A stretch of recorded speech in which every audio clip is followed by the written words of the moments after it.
मैंने ये ट्रांसपायरेशन तक करा दिया था काम। अब उसके बाद से ट्रांसपायरेशन की सिग्निफिकेंस है या उसकी इंपॉर्टेंस है। ट्रांसपायरेशन की इंपॉर्टेंस क्या है? ट्रांसपायरेशन के जरिए मेंटेन होता है वाटर का लेवल। प्लांट्स जो हैं वो अपने अंदर पानी का लेवल और सॉल्यूट का लेवल मेंटेन कराते हैं ट्रांसपायरेशन के जरिए। ट्रांसपायरेशन था क्या? ट्रांसपायरेशन था removal of excess water from aerial parts of the plant.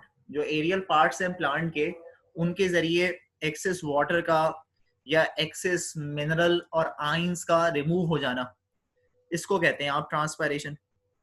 तो जब कभी भी प्लांट के अंदर जो सॉल्यूट पोटेंशियल है लीफ के सेल्स का वो बढ़ता है, तो ज्यादा से ज्यादा पानी जो है वो अट्रैक्ट होता है और वो निकलता है थ्रू स्टोमेटा प्लांट से बाहर। ये जो कंटिन्यूस विड्रॉल है पानी का जाइलम से, और जाइलम से फिर ये लीफ के सेल्स में, और लीफ के सेल से फिर पानी जो है वो बाहर निकल जाता है, इसको कहते हैं हम ट्रांसपायरेशन पुल। ट्रांसपायरेशन पुल बेसिकली एक फोर्स है जो कि ट्रांसपायरेशन जब होती है, जब पानी बाहर निकलता है लीफ के सेल से, तो एक फोर्स लगती है जाइलम के ऊपर जिसके जरिए जाइलम से और पानी खिंचता है और लीफ के थ्रू बाहर निकलता है। इस फोर्स को जो ट्रांसपायरेशन क्रिएट करता है, इसको ट्रांसपायरेशन पुल कहते हैं बेटे। इसके अलावा पानी की अपनी प्रॉपर्टीज भी होती हैं, जो जिन प्रॉपर्टीज के जरिए पानी जो है वो ट्रांसपायरेशन के जरिए बाहर निकल पा रहा है, उसको कहते हैं एडहीजन और कोहीजन। ये दो प्रॉपर्टीज हैं वाटर की, एडहीजन और कोहीजन। ये दो प्रॉपर्टीज हैं वाटर की जिसके जरिए पानी जो है वो जाइलम में आता है और जाइलम से फिर लीफ के सेल्स में, और लीफ के सेल से फिर बाहर निकलता है।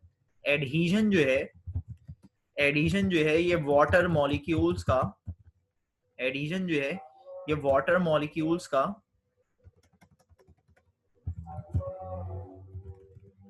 अटैच हो जाना है विद एनी मॉलिक्यूल, और वो एनी मॉलिक्यूल का मतलब है जाइलम के मॉलिक्यूल। और कोहीजन जो है वो अटैच हो जाना है वाटर मॉलिक्यूल्स का विद अदर वाटर मॉलिक्यूल्स। इन दो प्रॉपर्टीज की वजह से पानी जाइलम के थ्रू असेंड होता है और वो पहुंचता है लीफ के सेल्स के पास, और फिर लीफ के सेल से फिर बाहर निकल जाता है।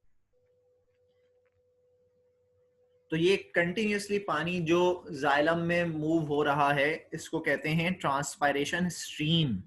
ये कंटिन्यूस कॉलम बन जाता है पानी का, जो ऊपर चढ़ता रहता है। पानी मिट्टी से एंटर होता है जाइलम में रूट्स के जरिए, और जाइलम में कंटिन्यूस कॉलम बना हुआ होता है जिसके जरिए पानी चढ़ रहा होता है लीफ के सेल्स तक और वहां से बाहर निकलता है। इसके अलावा बाय एक्टिव ट्रांसपायरेशन, ट्रांसपायरेशन पुल जो है वो क्रिएट होता है। एक्टिव ट्रांसपायरेशन का मतलब ये है कि एक्टिवली पानी को बाहर निकालना। एक्टिवली पानी को बाहर निकाल के एक ट्रांसपायरेशन पुल क्रिएट होता है जो हेल्प करता है एसिड ऑफ सैप में। एसिड ऑफ सैप हम पढ़ चुके हैं। एसिड ऑफ सैप का मतलब था movement of water in the aerial parts of the plant. दूसरी बात, ट्रांसपायरेशन जरूरी है। किस लिए जरूरी है? ट्रांसपायरेशन इंक्रीज करता है रेट ऑफ एब्जॉर्प्शन को, यानी कि तनासुब को, क्वांटिटी को, कि ज्यादा से ज्यादा पानी जो है वो एब्जॉर्ब हो, मिट्टी के जरिए, मिट्टी से निकल के जड़ों में आए और जड़ों से कहां तक पहुंचे? प्लांट तक पहुंचे। तीसरी चीज, ट्रांसपायरेशन जो है, ट्रांसपायरेशन के जरिए हम रिमूव कर सकते हैं एक्सेस अमाउंट ऑफ वाटर को प्लांट से। जो प्लांट में एक्सेस वाटर है उसको प्लांट से रिमूव किया जाता है ट्रांसपायरेशन के जरिए। इसके अलावा ट्रांसपायरेशन के जरिए हम मेंटेन कराते हैं टेम्परेचर ऑफ द प्लांट। देखो, प्लांट, टेरेस्ट्रियल प्लांट जितने हैं वो तमाम पौधे जो जमीन पर ग्रो करते हैं, जमीन पर टेम्परेचर ज्यादा होता है, गर्मी ज्यादा होती है, तो प्लांट पे भी जो हीट पड़ रही होती है, जो सनलाइट पड़ रही होती है, उससे प्लांट का भी टेम्परेचर बढ़ रहा होता है। जिस तरह हम लोग ज्यादा गर्मी में नहा कर अपना टेम्परेचर कम करने की कोशिश करते हैं ताकि हमें गर्मी का एहसास कम हो, सिमिलरली प्लांट्स नहा तो नहीं सकते लेकिन वो पानी को बाहर निकाल सकते हैं। ये जो पानी प्लांट्स बाहर निकालते हैं ड्यूरिंग ट्रांसपायरेशन, इसके जरिए वो अपना टेम्परेचर को ठंडा करने की कोशिश करते हैं ताकि फिर वो जिंदा रह सकें। इसके अलावा ट्रांसपायरेशन जरूरी है। ट्रांसपायरेशन के जरिए ही पानी जो है वो भरता है गार्ड सेल में, जिसकी वजह से स्टोमेटा ओपन हो जाते हैं और इसके जरिए ही पानी जब बाहर निकलता है तो गार्ड सेल्स जो हैं वो क्लोज हो जाते हैं। तो ओपनिंग और क्लोजिंग ऑफ स्टोमेटा जो रेगुलेट होती है वो ट्रांसपायरेशन के जरिए होती है, यानी कि ट्रांसपायरेशन होगी तो ओपन और क्लोज होंगे स्टोमेटा। इसके अलावा ओपनिंग और क्लोज हो जाना जो है, बंद हो जाना और खुल जाना जो है स्टोमेटा का, ये इन्फ्लुएंस करता है, यानी कि असरअंदाज होता है रेट ऑफ फोटोसिंथेसिस पे भी और रिस्पायरेशन के ऊपर भी। रिस्पायरेशन क्या होती है बेटे? रिस्पायरेशन प्लांट में गैसेस एक्सचेंज को कहते हैं, और फोटोसिंथेसिस तो फूड की मैन्युफैक्चरिंग को कहते हैं, फूड के बनने को कहते हैं। हर साल बहुत सारे प्लांट्स जो हैं वो मर जाते हैं गर्मियों में, जब हॉट समर्स आती हैं, जब गर्मियां आती हैं तो बहुत सारे प्लांट्स जो हैं उनकी डेथ हो जाती है,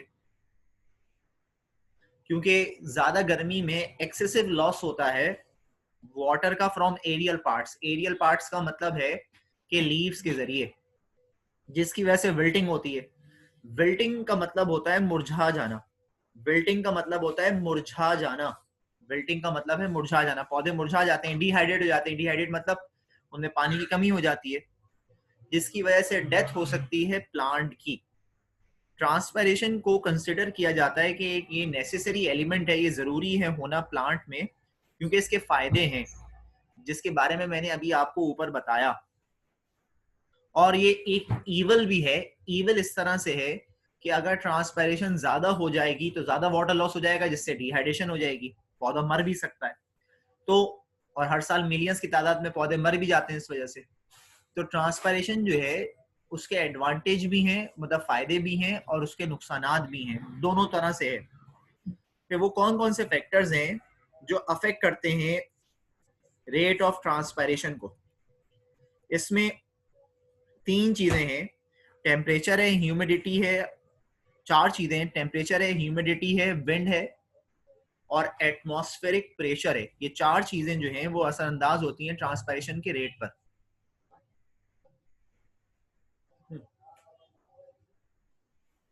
इसमें सबसे पहला क्या है बेटे? टेम्परेचर है। जिस जिस तरह टेम्परेचर बढ़ता है, जिस जिस तरह टेम्परेचर बढ़ता है तो रेट ऑफ एवापोरेशन भी बढ़ता है। ज्यादा से ज्यादा पानी जो है वो बाहर निकलता है पौधे से, सेल की सरफेस से।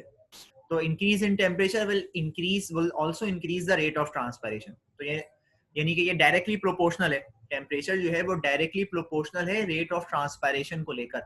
जितना ज्यादा टेम्परेचर होगा उतनी ज्यादा ट्रांसपायरेशन होगी। दूसरी चीज क्या है? ह्यूमिडिटी।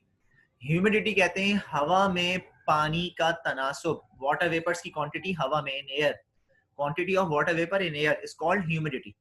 तो जितनी ज्यादा ह्यूमिडिटी होगी उतना कम होगा रेट ऑफ ट्रांसपायरेशन, और जितनी कम होगी ह्यूमिडिटी उतना ज्यादा ट्रांसपायरेशन का रेट होगा। तो ये इनवर्सली प्रोपोर्शनल है। ये इनवर्सली प्रोपोर्शनल है, यानी कि ह्यूमिडिटी बढ़ाओगे तो रेट ऑफ ट्रांसपायरेशन कम होगा, और अगर ह्यूमिडिटी कम करोगे तो रेट ऑफ ट्रांसपायरेशन बढ़ेगा। इसके अलावा तीसरी चीज है विंड, हवा की रफ्तार, हवा की स्पीड। जितनी तेज हवा चलती है उतने तेज रेट ऑफ ट्रांसपायरेशन होता है, और जितनी कम विंड चलती है, मतलब हवा की रफ्तार स्लो हो जाती है, तो उतना ही कम जो है वो रेट ऑफ ट्रांसपायरेशन हो जाता है। चौथी चीज है एटमॉस्फेरिक प्रेशर, मतलब एटमॉस्फेयर का प्रेशर। एटमॉस्फेरिक प्रेशर को अगर कम कर दिया जाए, इसकी वजह से रेट ऑफ ट्रांसपायरेशन इंक्रीज हो जाता है। जितना कम जो है वो एटमॉस्फेरिक प्रेशर होगा, जितना कम जो है वो एटमॉस्फेरिक प्रेशर होगा, उतनी ज्यादा रेट ऑफ ट्रांसपायरेशन होगी। तो ये चार चीजें हैं जो ट्रांसपायरेशन के रेट को कम और ज्यादा कराती हैं। आगे transport of water and food in stem की बात हम पहले कर चुके हैं। फ्लोएम की बात करें अगर, हाँ फ्लोएम की बात करें हम, तो बेटे फ्लोएम जो है ये जाइलम की तरह, जैसे जाइलम होते हैं बिल्कुल फ्लोएम भी उसी तरह होते हैं, और चार तरह के टिश्यूज से मिलके बने हैं। और इसमें जो ट्यूब्स होती हैं वो सीव ट्यूब्स होती हैं। सीव का मतलब उनमें सुराख होते हैं, और इनके सराउंडिंग में सेल्स होते हैं, उनको कहते हैं कंपेनियन सेल्स। फ्लोएम जो है वो कंडक्ट करता है फूड को, यानी कि इसके थ्रू फूड मूव करता है जो कि लीफ में सिंथेसाइज होता है। और फ्लोएम के जरिए जो फूड कंडक्ट होता है, जो फूड मूव करता है, उसको कहते हैं सक्रोज। ये कार्बोहाइड्रेट की एक टाइप है जो कि प्लांट सिंथेसाइज करते हैं। प्लांट वैसे अपने लीफ के सेल में ग्लूकोज बनाते हैं, लेकिन जो ये मूव होता है ये सक्रोज की फॉर्म में मूव होता है एक जगह से दूसरी जगह। जहां ज्यादा है मतलब लीफ में, जहां कम है मतलब दूसरे पार्ट, जितने भी पार्ट्स हैं उन तरफ, उस तरफ जाता है। जो सीव ट्यूब्स हैं प्लांट्स के अंदर, या सीव एलिमेंट्स जो हैं फ्लोएम में, वो कॉलम से मिलके बनते हैं, इलोंगेटेड और थिन वॉल्ड सेल से। शुरू में तो ये लिविंग होते हैं, लेकिन जैसे जैसे वक्त गुजरता जाता है इनमें लिग्निन एक केमिकल सब्सटेंस है वो डिपॉजिट होता जाता है, जिसके बाद जो है ये सेल फिर जो है वो डेड हो जाते हैं। इनके अंदर ट्रांसफर्स वॉल्स होती हैं। ट्रांसफर्स वॉल्स का मतलब हॉरिजॉन्टल वॉल्स होती हैं जो सेपरेट करती हैं एक सेल को दूसरे सेल से। उनमें सुराख हुए हुए होते हैं बहुत छोटे छोटे। ये जो सुराख होते हैं इनको कहते हैं सीव प्लेट्स। इस तरह की डायग्राम है ये जो आपको नजर आ रही होगी यहाँ पर। ये मुख्तलिफ सेल्स हैं, ये फ्लोएम के सेल्स हैं, और इनमें ये सीव प्लेट्स हैं, ये सुराख है। इनमें देखो सुराख हैं जिनके जरिए मूवमेंट हो सकती है। इनके बराबर ये सेल्स रखे हुए इनको कंपेनियन सेल्स कहते हैं। और कंपेनियन सेल्स और ये सीव सेल्स जो हैं फ्लोएम के सेल्स, इनमें भी सुराख हैं। इनको कहते हैं प्लाज्मोडिस्मेटा। प्लाज्मोडिस्मेटा, जो सीव सेल के दरमियान में और कंपेनियन सेल के दरमियान में जो सुराख है इनको कहते हैं प्लाज्मोडिस्मेटा। इनके जरिए जो है ये फिर फूड मूव करता है। इसमें दो लफ्ज हैं, एक सोर्स लफ्ज है और एक सिंक लफ्ज है। सोर्स सेल्स वो सेल्स होते हैं जहां पे फूड जमा हुआ हुआ होता है। जहां फूड जमा हुआ हुआ होता है उनको कहते हैं सोर्स सेल। और जहां पे इस फूड की रिक्वायरमेंट होती है, जहां पे इस फूड की जरूरत है, उन सेल्स को कहते हैं हम सिंक सेल्स। तो खाना हमेशा जो मूव करता है वो सोर्स सेल से सिंक सेल्स की तरफ मूव करता है। मतलब जहां पे है ज्यादा वहां से कम की तरफ जाएगा खाना हमेशा। इसके अलावा जो मैच्योर सीव ट्यूब सेल्स हैं उसमें जैसे मैंने कहा थिन लेयर होती है साइटोप्लाज्म की सेल के अंदर। ये साइटोप्लाज्म कनेक्ट हो रहा होता है दूसरे सेल के साथ, ऊपर वाले सेल्स के साथ या नीचे वाले सेल्स के साथ, सीव प्लेट के थ्रू। हर एक ट्यूब सेल जो है उसमें से सेंट्रल वैक्यूल जो है वो खत्म हो गया, न्यूक्लियस खत्म हो गया, ज्यादातर ऑर्गेनेली खत्म हो जाते हैं, जिसकी बात मैंने आपको बताई थी, क्योंकि उसमें लिग्निन जमा हो जाता है। इसकी वजह से तमाम चीजें खत्म हो जाती हैं और वो सेल डेड हो जाता है। हर एक ट्यूब सेल जो है उसके बराबर में जो सेल रखा हुआ है, मैंने नाम बताया आपको, कंपेनियन सेल, जो कि मेटाबॉलिक प्रोसेसेस कराता है सीव ट्यूब सेल्स के। इसके अलावा हर एक कंपेनियन सेल जो होता है वो बहुत नैरो होता है, छोटा होता है, पतला होता है, और उसमें बहुत सारे माइटोकॉन्ड्रिया, साइटोप्लाज्म और न्यूक्लियसेस होते हैं। कंपेनियन सेल जो है वो ही प्रोवाइड करता है न्यूट्रिएंट्स और हेल्प करता है ट्यूब सेल को कि वो ट्रांसपोर्ट कर सके फूड को। इसके अलावा सीव ट्यूब सेल्स जो हैं कंपेनियन सेल्स के साथ मिलकर, बहुत सारे माइटोकॉन्ड्रिया इनके पास होते हैं कंपेनियन सेल्स के पास, जो एनर्जी प्रोड्यूस कर रहे होते हैं। और वो एनर्जी फिर काम में आती है कि वो कार्बोहाइड्रेट जो मीजोफिल सेल में बने उसको सीव सेल्स जो है वो मूव करा सकें by active transport. Active transport क्या होती है? एक्टिव ट्रांसपोर्ट वो ट्रांसपोर्ट होती है जिसमें एनर्जी खर्च होती है। और फिर जो सीव ट्यूब जो है इनके दरमियान में जो सुराख होते हैं, इनमें से एक सेल से खाना निकल के दूसरे सेल में जा रहा होता है। जितने हायर प्लांट्स हैं, यानी कि वो सारे पौधे जिनका कद वगैरह बड़ा है बहुत, जितने हायर प्लांट्स हैं, उन प्लांट्स के अंदर जो ग्रीन पार्ट है, स्पेशली लीव्स, वहां पे फूड जो है वो सिंथेसाइज होता है। मतलब पत्तों में जो है वो फूड सिंथेसाइज होता है और फिर वो सप्लाई होता है to other non green parts. Non green parts कौन से हैं? प्लांट के रूट, स्टेम, फ्लावर्स वगैरह। वहां पे खाना मूव करके जाता है। जो मूवमेंट है इस मटेरियल की, फूड की, वो फ्लोएम के जरिए होती है। फूड जो है, फ्लोएम जो है वो कंडक्ट करा सकता है सब्सटेंसेस को, दूसरे सब्सटेंसेस को भी। दूसरे सब्सटेंसेस कौन से हैं? जैसे कि वाइटामिन हैं, जैसे कि हार्मोन्स हैं, उनकी भी मूवमेंट कराता है ये। इसके अलावा जो मूवमेंट है प्रिपेयर्ड फूड की, मतलब खाने की, कार्बोहाइड्रेट की, पत्तों से different parts of the plant पे, वो थ्रू फ्लोएम होती है। इसको कहते हैं ट्रांसलोकेशन। यानी कि movement of food is called in plant, it is called translocation. इसको ट्रांसलोकेशन कहते हैं बेटे। इसके अलावा ये एक एस्टेब्लिश फैक्ट है, यानी कि मानने वाली बात है कि जो ट्रांसलोकेशन है सॉल्यूट्स की, वो फ्लोएम के जरिए होती है। बहुत सारे हाइपोथेसिस और थ्योरीज हैं इसके मुतालिक जो दी गई हैं, जो ज्यादातर लोग मानते हैं जिस थ्योरी को, वो थ्योरी कौन सी है? वो है बल्क फ्लो या मंच हाइपोथेसिस। बल्क फ्लो या मंच हाइपोथेसिस, जिसको ज्यादातर लोग मानते हैं कि जिसके जरिए जो है फिर फूड की मूवमेंट होगी एक जगह से दूसरी जगह। इस हाइपोथेसिस के अकॉर्डिंग जो सॉल्यूट्स हैं, मतलब जो फूड जो बना वो ट्रांसलोकेटेड होता है, यानी कि वो मूव करता है सीयूप ट्यूब्स के थ्रू, जो फ्लो करता है बल्क में, मतलब ज्यादा क्वांटिटी में जो है वो फूड मूव करता है सप्लाई एंड से, सप्लाई एंड मतलब जहां पे बन रहा है वहां से, to the consumption end. Consumption end मतलब जहां पे जरूरत है, यानी कि जो सिंक है, जो रूट है वहां पे। तो खाना हमेशा सोर्स से सिंक की तरफ मूव करता है बल्क में, मतलब एक साथ इकट्ठा।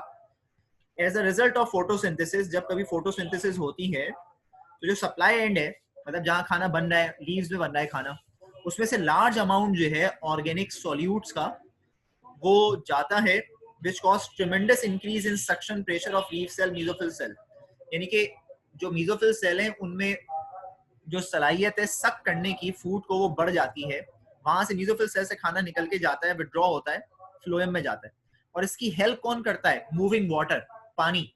वो पानी जो पानी जाइलम से निकलकर आया फ्लोएम के पास, वो दर हकीकत में मूव कराता है, टर्गर प्रेशर को इंक्रीज करता है, उस प्रेशर को इंक्रीज करता है सेल्स के अंदर, जिसके जरिए फिर ये खाना मूव करके एक जगह से दूसरी जगह जाएगा। जो टर्गर प्रेशर है सेल्स के अंदर, in the cells of stem में वो बढ़ जाता है, रूट में कम होता है, जिसकी वजह से खाना पानी के साथ मूव करते करते एक सेल से दूसरे सेल में और अल्टीमेटली कहाँ पहुंचता है? रूट्स के पास पहुंचता है। इसलिए इसको मास फ्लो हाइपोथेसिस कहते हैं। और ये जो पानी आता है सीव सेल्स के पास, ये पानी वापस चला जाता है जाइलम के पास फूड की ट्रांसपोर्ट कराने के बाद। तो बेटे ये है मूवमेंट ऑफ फूड प्लांट्स के अंदर।